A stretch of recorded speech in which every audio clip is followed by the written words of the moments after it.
McClain Conference Apostle. And I was offered the opportunity to speak on this program at this event almost an entire year ago. I want to say around March, April of 2019.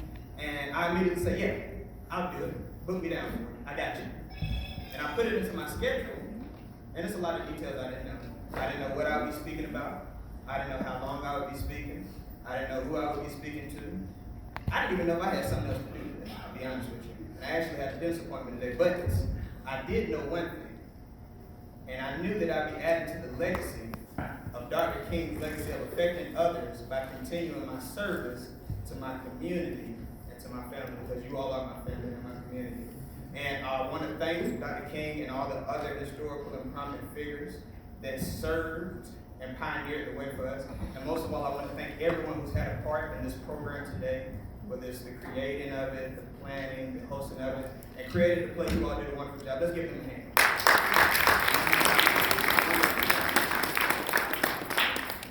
Wonderful job. So now today, I'm going to ask for this thing that we call in church, call and respond.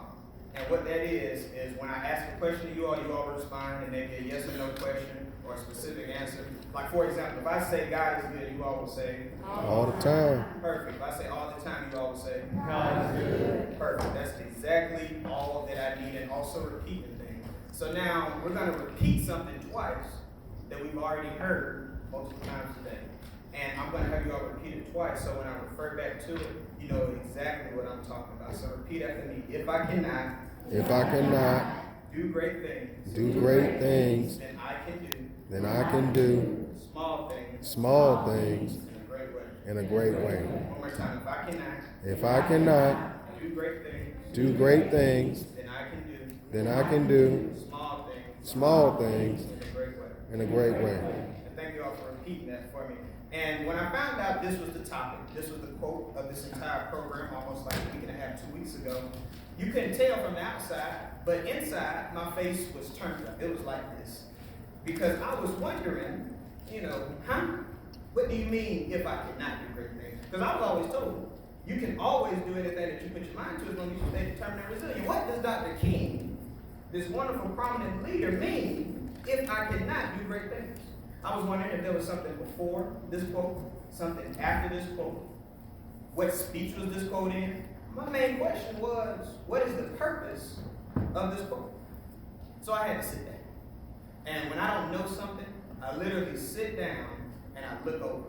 And it's almost like a puzzle. I'm trying to figure out which piece connects to this and how I can connect that. So what I did, I sat down and I looked over the quote.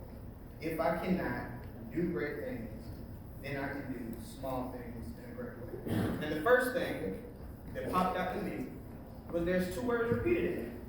There's things, which things can be something, nothing, anything, so we're going to disregard that one. But the one word that stuck out to me that was repeated twice was great. And everybody knows the definition of great. It's something that's above everybody else, something that's extraordinary, something that is spectacular, extraordinary, that doesn't happen all the time. That's what everybody would agree is the definition of great. However, I'm a person that likes to go back to the dictionary. So now I have a question for you all. If I don't know the word for word meaning of a word, what are some methods that I can do to find that definition? Just shout it out for me.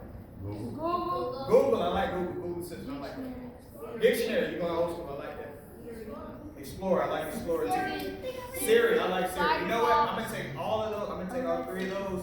The dictionary, Google, and Siri. So everybody has some form of technology. Whether it's a cell phone, a laptop, a tablet, we all have a form of technology. So I grabbed my phone, just like this, and I logged into it, and I held down the button, and I asked, what is the definition of great? And me and my father, we do this a lot because we want to prove each other wrong, but I want to make sure that I have the right definition of great. So the first definition, this is, because multiple definitions came up, and I'm looking at the first one because everybody goes by this one. This is unanimously the number one meaning for the definition of great. So I look at it, and this is exactly what it reads. Of an extent, an amount, or an intensity considerably above the normal average. And I know many of you always say, yeah, that's the definition of great. Last time I checked it, that was the definition that I got. That's the definition I use all the time. In contrast, I disagree with that definition. I wholeheartedly dislike that definition. And I'm going to come back to why I dislike that first definition, the one that everybody uses. But now I'm faced with another conflict. What do I do when I don't agree with the definition that everybody agrees with? And if you listen to my earlier remarks, I said that multiple definitions came up. And if you listen to what I was talking about, I said I looked at the first definition. So in other words, there's a second, a third, a fourth, a fifth, and so on. So I scrolled. The second definition, second most used definition, it was the exact same as the first one. However, the word was spelled differently and changed around. The third one, I didn't like that one either. The fourth one, I didn't like that one either. Now, I don't think that I'm hard to please, but I just didn't like any of the definitions. And when I got to the fourth one, I realized there's only one more definition on this page, and if this isn't it, I may not find the definition of great. So I look at the fifth one. It's in the adverb informal style of great. Because we all know the formal adverb form of great is greatly. I greatly mastered, greatly cooked the fish. So this is the informal. This isn't used that often. It's spelled the same way, G-R-E-A-T. And it only had 3 words in the definition. It read, excellently, very well. And immediately I was like, yep, that's it. That's the definition. This is the definition that I spent so much time looking for. And you may be wondering, why in the world does he agree with a 3-word definition instead of this 7 or 8 or 9-word definition in the first one? I'll tell you why. In the 5th definition, who can define excellent? Who can define very well? Only you. Only you. And I'm saying that you can define great in that definition, and I'm not saying you get great, you put a dash behind it, and you fill in your own words behind it. But you know when you perform excellently on a test. You know when you did a very well job done. But if we go back to the first definition, I'm going to read it off for you again. Of an extent, an amount, or an intensity considerably above the normal average.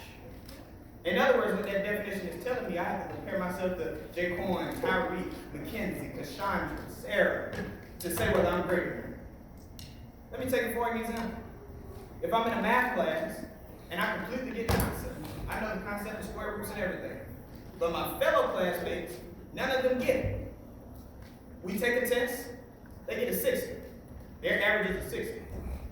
But I get a 75. Does that mean I need great because I did better than them? Because I was considerably above them, 15% above them? No.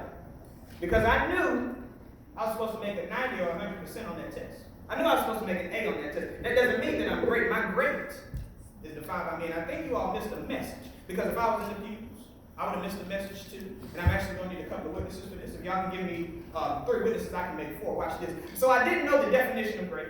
I searched the definition. I didn't like the first one. Okay, that's fine. I didn't like the one that everybody uses. I didn't like the most used definition to define great. So I looked at the second one. I didn't like the second one. I looked at the third. I didn't like the third. I didn't like the fourth one either. But I liked the last definition. The definition that isn't even used the most. And let me put it into the terms of a road. The first definition, that of an extent or amount considerably above the normal average, it's like a road. It's the biggest road out of them all. It has 10s, 20s, 30s, and hundreds of lanes for everybody to travel down, because this is the expressway that everybody takes to get to defining great. That's their point, be defining great. But I didn't want to go that way. That's fine, that's fine, that's fine. I don't want to follow everybody that's going that way. I don't want to be peer pressured into it. That's fine. But I didn't like the second one. I didn't like the second widest road. That's fine too, that's fine. You don't have to follow everybody else. Okay, what about the third one? I didn't like the third one either. The fourth one, I didn't like the fourth one either. But I like the fifth one, which was the last definition, which was the smallest definition in word count. And we're supposed to put the 5th definition into terms of a road. This is the road that's used for their last resort of a detour. This is the road that is less traveled. This road isn't even paved. This road has a dirt road on it. So if I don't want to take this great thing, such as the first road, that huge, humongous road, if I cannot do great things, then I can do the small things in a great way. Because I'm still going to get to point B at defining greatness.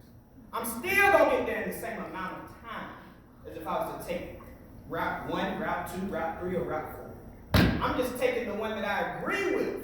And if I have to pioneer, if I got to cut the trees and move the limbs that are falling onto that road because it's not traveled that much, then I shall do that. But I'm going to take this route because I agree with it.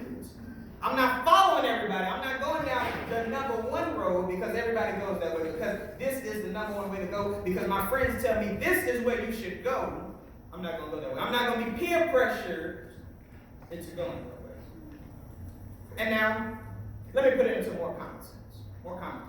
I live in Georgetown Estates, which is on Dean Bridge, right across from the Popeyes, right across from the Walmart on Dean Bridge. I want to get to Peach Orchard. I want to get to Peach Orchard Road. All right, number 1 way you go, you hit Dean Bridge, you take the exit, you get on the expressway, and you get off the exit at Peach Orchard, right there at Peach Orchard. But I don't want to deal with the traffic. There's a lot of stuff going on there. I got to hit 70 miles per hour to stay on the expressway. I don't want to deal with that. That's fine. You don't have to go that way. You don't have to go the way that everybody else goes. There's another way. I can take Dean's Bridge, hit Lumpkin Road, and then I'll be at Peach Orchard. I'll be right there where the checkers is at on Peach Orchard. But Dean's Bridge, certain times during the day, it's rush hour traffic. I don't want to deal with that either. You may feel that you have options then, but unless you live in Georgetown and you live on Meadowbrook or you live in Winston Spring, you don't know this way, but you can go out the back of Georgetown. You can take Meadowbrook. And you can go down Winston Spring and still get to Peach Orchard. I don't know if y'all just heard that, but I don't have to go the way that everybody else goes. I don't have to go the way that's the most traveled. I can go the way that's the least traveled because I agree with it. So now we know the definition of great is excellently and very well, because you get to define it. Now repeat after me. Excellently. Excellently. Very well. Very well. Is the definition of great. Is the definition of great. That's amazing. Finally, we have figured out our key word. We figured out the meaning of it. Figured out the meaning of the key word of our great, right? Now we're confronted with another question. This is the biggest question that I had to face. When can we not do great things?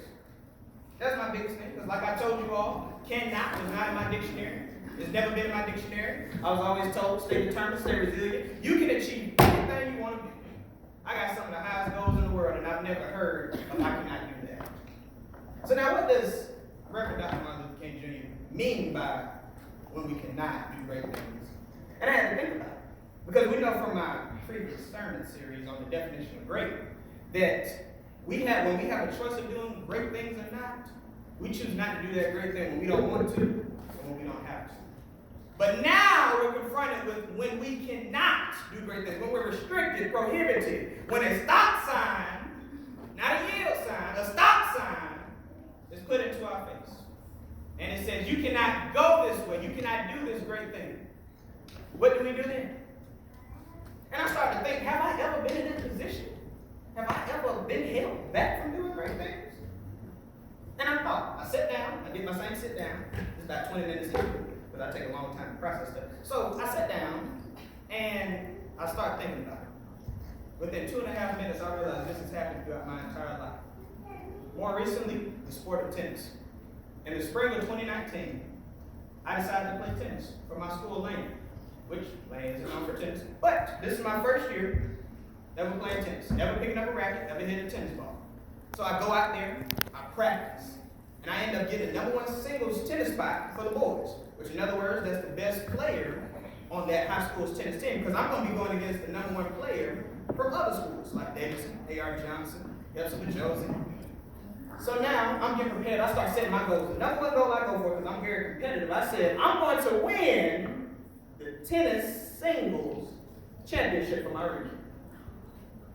And I started practicing. I go out there to Newton's where everybody practice at. I start hitting balls. I start getting my elementary techniques done, because remember, this is my first day ever playing tennis. But then I see my competitors. And I would say I'm in the toughest region in the entire Richmond County, because there's some tennis players who are my age that have been training for 5 or more years of their life just to play the single sport of tennis. So you can say the odds are stacked against you. You can say these people, they can whoop me up. And that's exactly what they did. They tore me up, tore me apart. I'm talking about, man, it was gruesome out there every single match. I didn't even score a point one time. But, thing is, in the sport of tennis in high school, is if you just win, that's not enough. Because on every side, male and female side, you have 5 units. You got 3 singles, and you got 2 doubles. So 3 of those units have to be the other team's 3 units, so we can get it win, so we can get a W.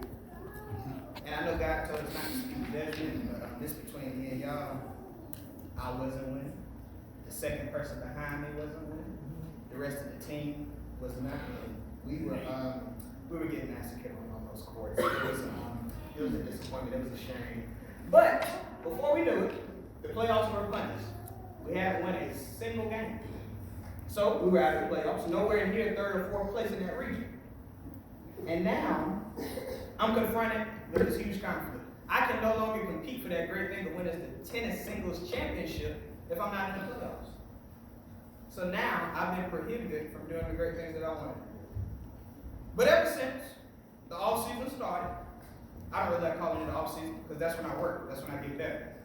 But I've been practicing every single week, multiple times a week, if not every 2 weeks, every single month up until this point right now. Because Saturday I just played my dad in tennis at Henry Brigham over there, and me and him we play these practice games ever since the end of the season in April. And I give all my efforts in every single practice game that we play. And I think you all just missed another message. And I'm not trying to serve it on a silver platter to you, but I mean, it's like right there. Let me repeat myself. So I go out there, this is my first year ever playing tennis, and I decide that, okay, even though this is my first year, I'm going to the tennis singles championship. Okay, my team doesn't win, I doesn't win, we're kicked out of the playoffs. We can't do that. I can no longer do that great thing. But then I do these practice games. I give all my effort in these games with my dad so I can get better, and I've noticed a huge increase in my skills. So in other words, since I've been prohibited or I cannot do those great things, then I have to do those small things in a great way. I didn't get no shouting over that. I thought I would have got some shouting over there. But I wasn't able to do that great thing that I wanted to do, such as winning that tennis singles championship. But I worked in those small ways in a great way. I did those small things in a great way. So now this tennis season that's coming up in April and March, I feel like I can take on anybody. I feel I'm ready to beat anybody. And it took practice. But that's when I realized the first thing that can hold you back from doing great things are your circumstances. And it's a shame to say it, but our circumstances can't hold us back. So we know one thing, our circumstances can hold us back from doing great things. But I sat down again and I was like, okay, that's fine, I understand circumstances. But there's been times in my life where I've had circumstances in my favor. I've been more experienced than the other guy playing this sport, but we still lose. Maybe a team effort, but we still lose. So then I sat down again and I thought about it. Immediately this example came to my head. I have a friend. That friend, he went to Evans Middle School in 8th grade. He was told to try for track in the spring because he had lightning speed on the football field. The number one reason he was told to run track was so he can stay conditioned for the summer and fall so he'll be ready for football. And this is all dead and fine and nice. So he goes out there, he tries out, he makes the team. He loves track. His number one goal he sets, he gets personal best. He wants to beat that personal best in a competitive race against other people from other schools. That's fine, that's a perfect goal, amazing, go for it. The second goal, I want to win at least one race. I said, yeah, go for it, man. That sounds beautiful. You got that. You got that in the bag. But then now he's getting ready to make his third goal because he likes to make 3 goals. He gets ready to make his third goal, and he sees these guys who have been practicing half of their lives just on track alone. You gotta remember, this is a football player playing his first year ever of track. He sees those players and he says to himself, all right, I'm not going to be able to get the championship, but I can get 3rd or 4th, and if I'm lucky, I can get 2nd. But excuse my pun right here, but he had already lost the race. He had already lost the race. He didn't even give himself a chance at thinking he could win first place in his region. In 100 meters, 200 meters. He said, if I'm lucky, I can win 2nd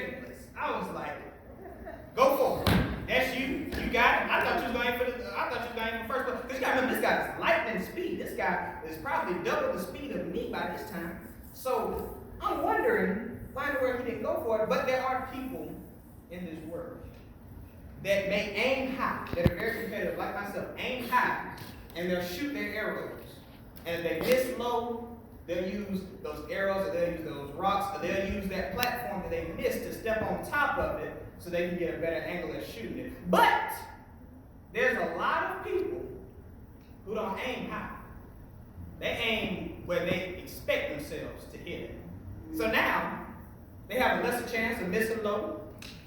So now they hit the target. They're ecstatic. They know they can do it, right? And now if they shoot over it, they're beyond happy. They're super joyous. But I want you to be that person that aims high, and if you miss, use those stepping stones. Because as we know, failures are the stepping stones to success. So now we figured out two things. Now we've kind of got through the entire process. We figured out two things. Repeat after me. Our circumstances and our mentality can hold us back from doing great things. So by this time, I'm so happy because I figured out the quote. I think I know what the quote means. I know what great means. I know what great things are. I know the small things. I know when we can do them. I know when we're restricted from doing great things. But God urged me, because I prayed to him about it, God urged me, look up the quote. And if you are experienced with Google or Siri or your internet browser, you know if you type in like a full sentence, you're not going to get a website that's related to that sentence that you type. And for example, I typed in the quote, and like the third or fourth website, I got a health institution.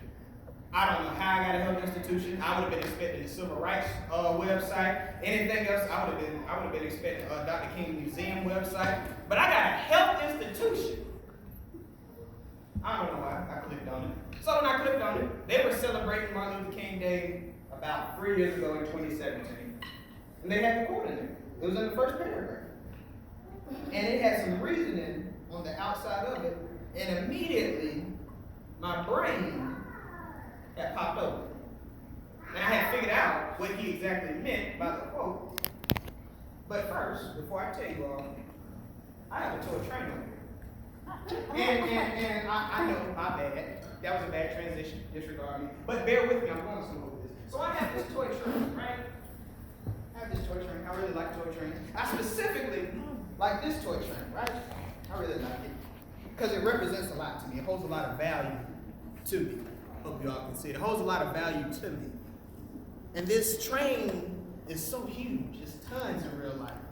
It carries on a lot of luggage. It carries on a lot of carts behind it. Right? So now I'm going somewhere with this. So now I'm going to ask you all a question. What moves a train? What are some things? What's one thing that moves a train? The wheels. I like the wheels. Hold on, I'm going to start with the wheels right here. I like the wheels. So the wheels is what holds the body of that train on top. It holds it from hitting the track, from touching with the track. And the wheels, they keep that train on track. And so now I'm going to say this, and I know you're going to be confused at first, but give me some time. The wheels, they represent nonviolent protests. They represent educational institutions. They represent the sit-ins, the wade-ins. If you don't know what a wade-in is, it's when African Americans went to a segregated beach and they sat or waded in the water until they were forcefully pulled out or the beach was desegregated. So that's one thing. That's one thing. We know the wheels can move a train. What else can move a train? Engine. I like the engine. So now the engine, the big thing about the engine is this is where all the energy for the train comes from. This is how the wheels get its energy to move forward. The engine has over probably 6,000 horsepower in it because it has to pull tons and tons and tons of material, whether it's metal, whether it's coal, or whatever it's pulling behind it or traveling with. It has to be very powerful. And now listen to me when I say this because you may end up getting it, but the engine represents Reverend Dr. Martin Luther King Jr. You all may get it in a second. But I'm looking for one more answer. And like I told you all answers are correct today. So just let me know. Coming over here. You may not know the name of it, but point to something else. that can move this train? The what? Yourself? I like the conductor. I like the conductor. You talking about these things right here? Okay. I like the railroad track. I'm gonna get to the railroad tracks in a second. But he was talking about these levers that are right over the wheels. What these are called coupling rods, connecting rods. And what these do in an old steam train, they would go forward, down, back, up, forward, down, back, up, forward, down, back, up, forward, down, back, up, forward, down, back, up, in a circular motion, and they're connected to the wheels. So what that would do, that would move the wheels in a circular motion. And this is what was connected to the engine. This is what moved these wheels because it was connected to the engine and it moved in that circular direction so those wheels could roll forward. So now I'm going to say this one last thing, and I hope you get it right here. But these coupling rods, these connecting rods that act as levers to move the wheels, they represent the leaders. They represent Lucy Craft Lane, Thomas Walter Joseph, Augustus Robertson Johnson, Gilbert R. Mason, who was the leader of the Wade-Ins, John Lewis, who created a college student organization to do the sit-ins. They represented those leaders who may be known on a state or a local level who moved those wheels. They represented the educational institutions, the sit-ins, the nonviolent protests. That's what the coupling rods were. They moved the wheels. So in other words, it's a real good correlation. So now I'm going to tell you what the entire train represents. This entire train represents the civil rights movement. Everything in the civil rights movement. The movement for African Americans to become first-class citizens or be treated the same as their white American counterparts. And so if the whole body of the train is the civil rights movement, the tracks that keeps the train on top and keeps it going forward or backwards, it's the nonviolence. Because we did have some carts go off track, as we all know. We did have some carts go off track, and they had a little bit of trouble. Because if you ever seen a train derailed, it doesn't look too good. It looks terrible. It's a whole mess. They had to do a huge cleanup on it. So now, if we know the tracks represent nonviolence, and we know the wheels represent nonviolent protests, education institutions, sit-ins, wait-ins, the coupling rods represent the leaders that ran that, the train represents the civil rights movement, and the engine, this powerful engine, represents Reverend Dr. Martin Luther King Jr. Let me tell you the story behind this train. This train didn't start out where it is today. This train started out all the way back here, 349 miles away from 1968. And that represents the 349 years from when the first slave was brought here in the Virginia colony in 1619.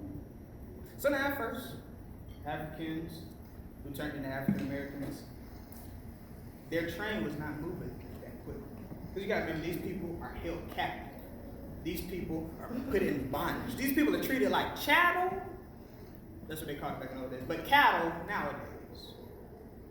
They could be sold, killed, discarded at will.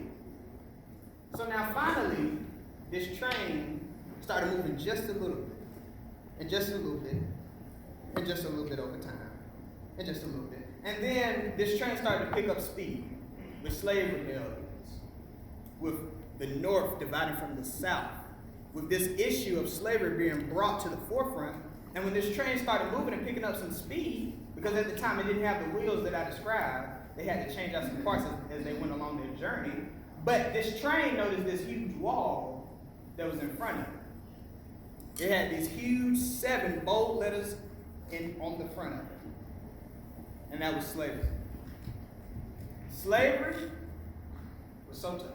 Because every time this train moved, slavery moved. Every time this train picked up speed, slavery picked up speed. So that wall just kept running from the confrontation between this train. Until finally, with the Emancipation Proclamation, that wall could not run anymore. And this train had picked up so much speed, even if the train wanted to brake, that would have been impossible. So this train burst an entire gaping hole into this wall called slavery. So now the train has started to slow down a little bit. It had finally confronted a barrier, the main barrier that was confronting it at the time. So then, as they slowed down, they realized that still, even though we've escaped our bondage and our captivity and our involuntary servitude, we have another wall to face. And this wall wasn't like slavery. This wall was actually bigger than slavery. This wall had two huge words on the front of it. It had discrimination and segregation. And this wall, like I said, it was totally different from slavery. It was faster, it was stronger, it was bigger. Because this wall ran on a fuel called separate but equal. That's their way of legally fueling this wall to continue to move. So as this train moved, this wall moved. As the train got faster, the wall got even more faster. Until that glorious day in 1968. How many people don't know this? But the Civil Rights Act of 1968 outlawed discrimination of the selling and renting of property. That's when I feel that segregation and discrimination truly stopped. So in 1968, that law had stopped. It could no longer run anymore. It could no longer progress. And that train had picked up so much speed. Because by that time, it had one of the most powerful engines in entire history by the name of Reverend Dr. Martin Luther King Jr. It had some of the strongest wheels in those nonviolent protests instead of slave revolts. And it finally burst through that wall with no problem. And there's one more part that I wanted to mention to you all. In the caboose, which is the back of the train, this is where they stored a lot of the parts in. And this is just something I couldn't figure out. This is where they stored a lot of parts in. So as they went along in their journey, they had to switch out the wheels, had to switch out the engine, had to switch out oil and everything like that, because this train was being worn and teared down. So as they switched out these parts, the train started to slow down after that 1968 barrier. And the sad shame of it is 52 or 51 exact years later, that train has slowed down. And it hasn't even picked up speed ever again. So now I'm going to tell you what. We're the caboose. We're going to have to end up leading this train. They're leading this train right now. But we're going to have to end up leading it and picking up some speed. We're going to have to lead the future. That's done. I'm done. That's all I got.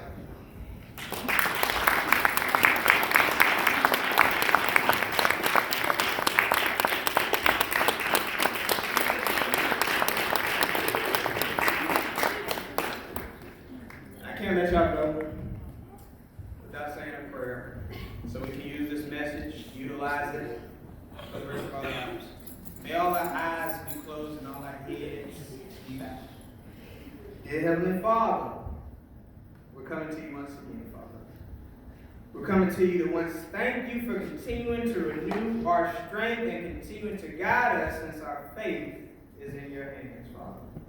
We are here to serve you in your life, Father. We thank you for your God-sent angel by the name of Reverend Dr. Martin Luther King Jr. We thank you for him, Father.